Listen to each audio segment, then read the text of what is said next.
Hi friends, నేను మీ Jaffar. Welcome back to Jaffar education.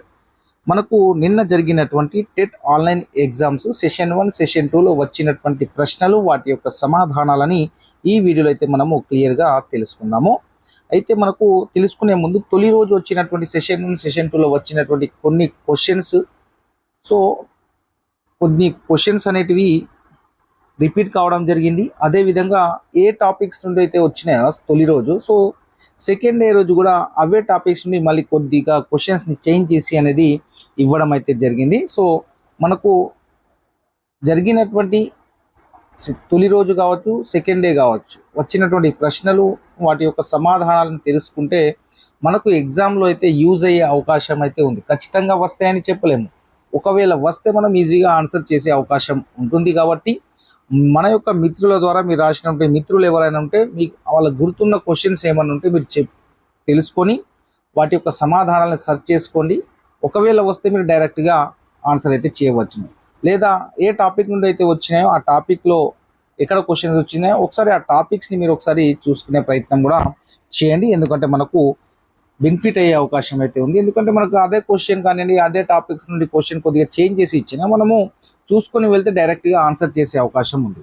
అలా అని ఖచ్చితంగా వస్తాయని చెప్పలేము, కానీ వస్తే మనకు బెనిఫిట్ అవుతుంది అనే ఉద్దేశంతో వీటిని మనం చూసుకొని వెళ్ళాల్సి ఉంటుంది. ఒకవేళ మనము తెలిసి మనం చూసుకోకుండా వెళ్ళామనుకోండి, అక్కడ పోయినాక అవే వస్తే మనం నష్టపోతాం కదా, మళ్ళీ బాధపడతాం కూడా. కాబట్టి తెలుసుకొని పోతే వచ్చే నష్టం అయితే ఏమీ లేదు. సో ఆ యొక్క ఉద్దేశంతో మనము తెలిసినటువంటి క్వశ్చన్స్, అంటే ఆ సెషన్ 1 నిన్న వచ్చినటువంటి సెషన్ 1 సెషన్ 2లో వచ్చినటువంటి ప్రశ్నలు, వాటి యొక్క సమాధానం నేను సెర్చ్ చేసి మీకు చెప్పే ప్రయత్నం అయితే చేస్తున్నాను. ఫస్ట్ డేకి సంబంధించినటువంటి కూడా నేను చెప్పడం జరిగింది. అవి మన యొక్క యూట్యూబ్లో అయితే ఆ యొక్క క్లాస్ అయితే ఉంది. ఇక మనము క్లాస్లోకి వెళ్ళిపోదాము. వెళ్ళే ముందు టెట్ అండ్ డిఎస్సికి సంబంధించినటువంటి ఫ్రీ పీడిఎఫ్ నోట్స్లు, మెటీరియల్స్, అదేవిధంగా డైలీ కరెంట్ అఫైర్స్ అప్డేట్స్ మన యొక్క వాట్సాప్ గ్రూప్లలో ఫ్రీగా అందించబడుతున్నాయి. మీకు కావాలి అనుకుంటే వాట్సాప్ గ్రూప్ లింక్ నేను కామెంట్ సెక్షన్లో పిన్ చేసి పెడతాను, అక్కడ నుండి మీరైతే జాయిన్ అవ్వండి.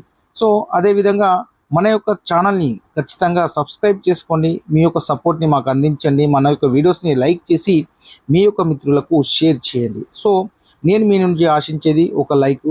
మన యొక్క ఛానల్ని కొత్తగా చూస్తున్న వాళ్ళు సబ్స్క్రైబ్ చేసుకోండి. మీ యొక్క మిత్రుల కన్నా షేర్ చేసే ప్రయత్నం చేయండి.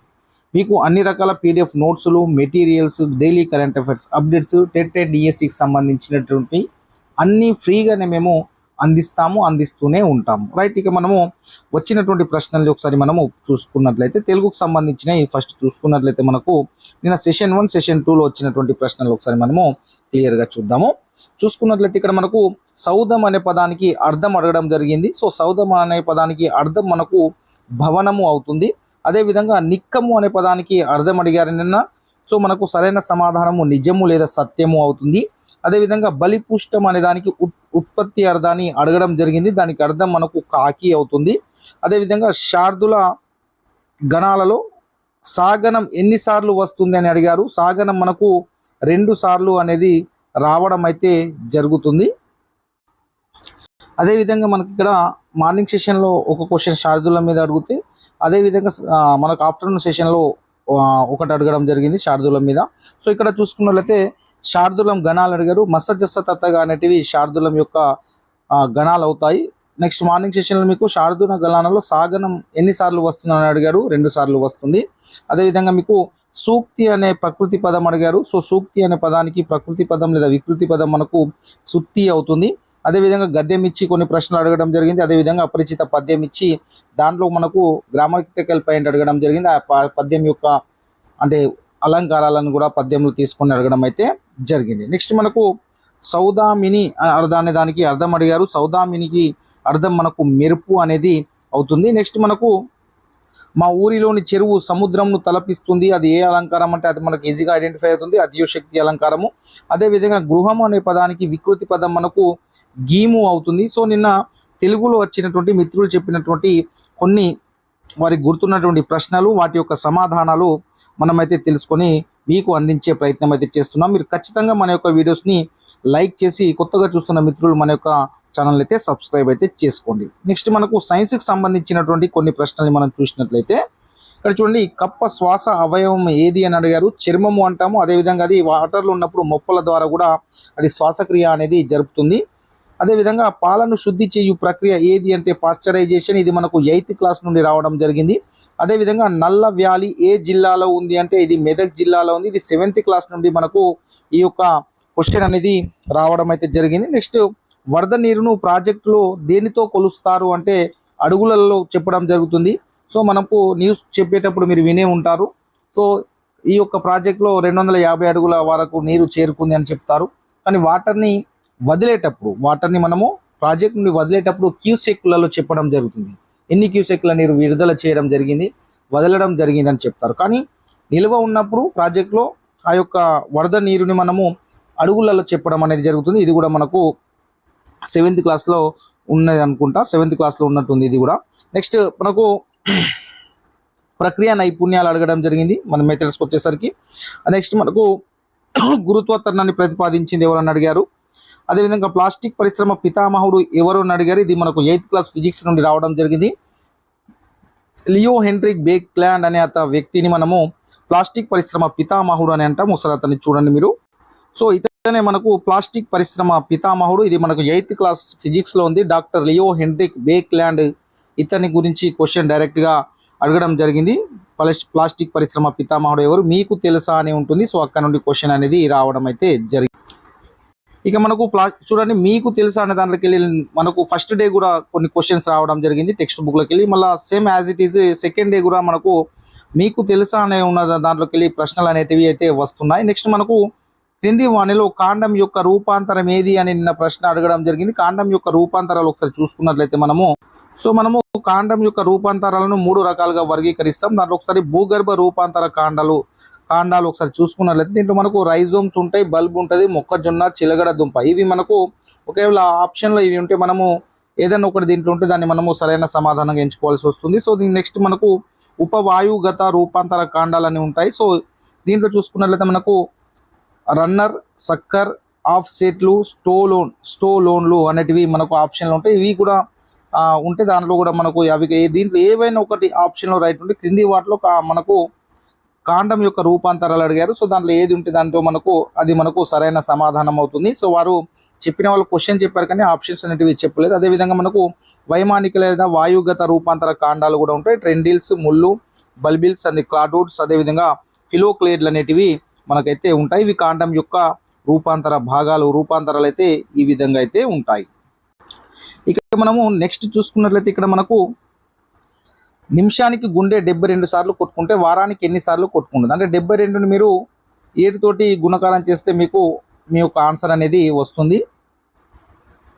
సో మనకు 7×49 అంటే 50, 504 అనేది మనకు ఆన్సర్ అనేది వస్తుంది. 504 సార్లు కొట్టుకుంటుంది. 7 2s 14, అదేవిధంగా 7 7s 49 + 1 50, 504 అవుతుంది. నెక్స్ట్ మనకు కెమిస్ట్రీకి వెళ్ళి మనకు ఇవ్వడం జరిగింది. Na2SO4 + BaCl2 ఇచ్చి మనకు NaCl అని ఇవ్వడం జరిగింది. సో దీన్ని మనము చేస్తే మనకు BaSO4 + 2NaCl అని వస్తుంది. సో ఇది మనకు ఆప్షన్లో ఉంటుంది. ఇది మనకు సరైన సమాధానం అవుతుంది. మనకు క్వశ్చన్ అనేది ఇంతే ఇవ్వడం అయితే జరిగింది. సో ఇది మనకు ఆన్సర్ అనేది అవుతుంది. నెక్స్ట్ మనకు వలయాలు ఎక్కువగా ఉన్న గ్రహం ఏది అని అడిగారు. నెక్స్ట్ అదేవిధంగా మనకు 400 సంవత్సరాలు తేనెటీగల పరిజ్ఞానం ఉన్నవారు ఎవరంటే ఈజిప్ట్ దేశస్తులకు 400 సంవత్సరాల తేనెటీగల పరిజ్ఞానం ఉన్నవారు ఈజిప్ట్ దేశస్తులు. ఇది కూడా 8th క్లాస్లో మనకైతే ఉంది. ఇది 8th క్లాస్లో అయితే ఉంది. ఈజిప్ట్ దేశస్తులకు సంబంధించి 8th క్లాస్ నుండి ఇది కూడా రావడం జరిగింది. ఇక్కడ మనకు సెషన్ 1, సెషన్ 2లో ముఖ్యంగా ఫిజిక్స్లోకి వెళ్ళి ఎక్కువ క్వశ్చన్స్ అడగడం జరిగింది. దాని ద్వారా ఫిజిక్స్ కొద్దిగా టఫ్గా క్వశ్చన్స్ అయితే రావడం జరిగిందని చాలామంది అభ్యర్థులు అయితే చెప్పడం అయితే జరిగింది ఫిజిక్స్కి సంబంధించి.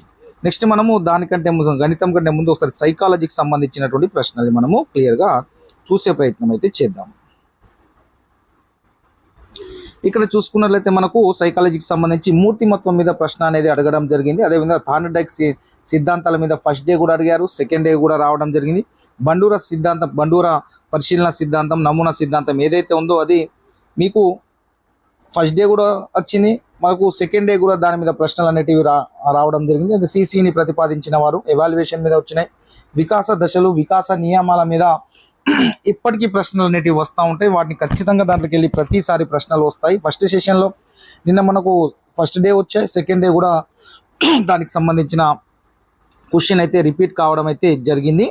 అంటే క్వశ్చన్ ఏది వచ్చినా ఆ టాపిక్ సంబంధించినటువంటి చెప్పడం అయితే జరిగింది. అభ్యసన నియమాలకు సంబంధించి ప్రశ్న వచ్చింది. సంసిద్ధత ఫలితాలు మనకు థర్డ్ సంబంధించి మనకు ఫస్ట్ డే కూడా రావడం జరిగింది.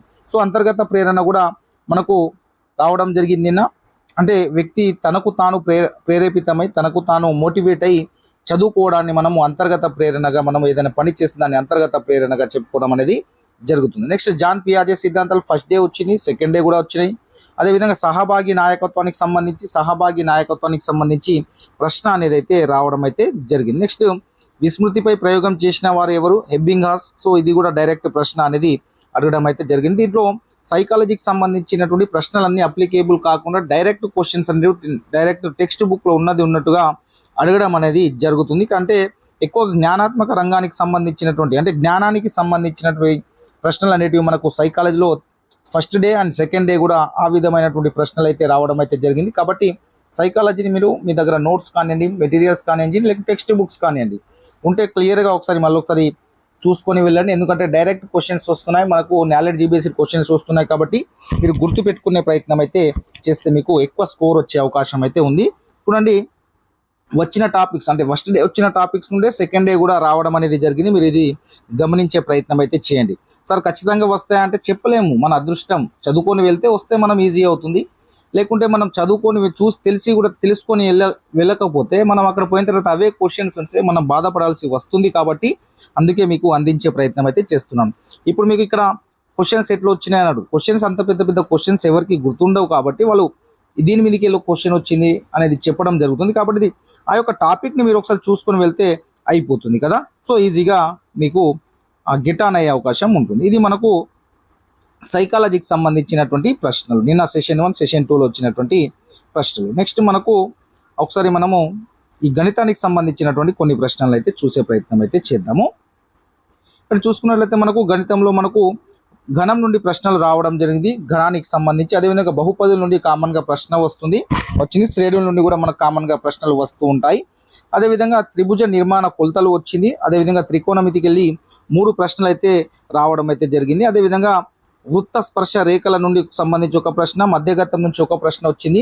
వార్షిక ప్రణాళిక గురించి మనకు మెథడ్స్లో వచ్చింది. అదేవిధంగా √2 + √12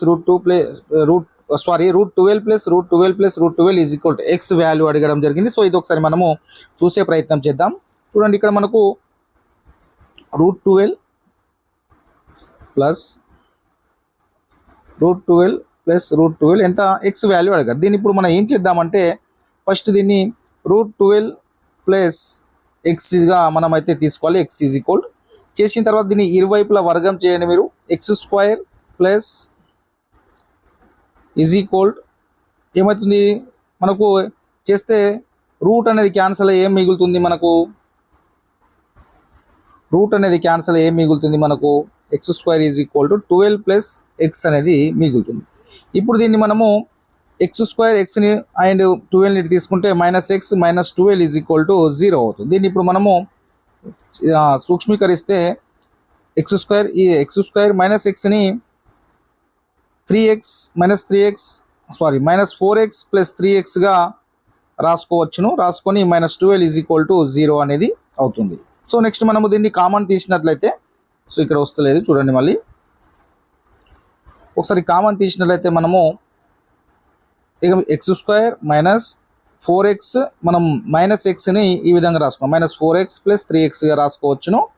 -12 = 0. ఇప్పుడు మనము x కామన్ తీస్తే x - 4 అవుతుంది. సో ఇక్కడ 3 కామన్ తీస్తే x - 4 అవుతుంది, = 0. ఇప్పుడు ఏమవుతుంది మనకు?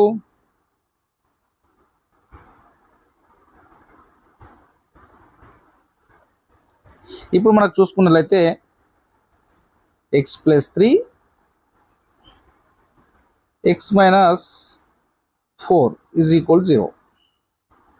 ఇప్పుడు మనకు x -3 అవుతుంది, x 4 అవుతుంది. సో మనకు ఆప్షన్లో ఏది ఉంటే -3, 4 ఉంటే దాన్ని మనము ఓకే చేయాలి. లేకుంటే ఓన్లీ 4 ఆప్షన్ మనకు ఆన్సర్లో 4 మాత్రమే ఉంటే సో ఆ 4ని మనము రైట్ ఆన్సర్గా మనం ఎంచుకోవాల్సి అయితే వస్తుంది. ఇది మనకు దీనికి సంబంధించిన మళ్ళీ ఒకసారి చెప్తున్నానండి.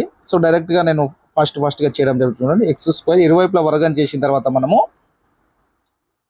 12 ప్లస్ ఎక్స్ అయిపోతుంది. దీని తర్వాత దీన్ని తీసుకొచ్చుకుంటే మనము X square minus X plus 12 అయింది. అయిన తర్వాత చూడండి ఇక్కడ ప్లస్ స్పేస్ లేదు, మళ్ళీ రాస్తున్నాను చూడండి.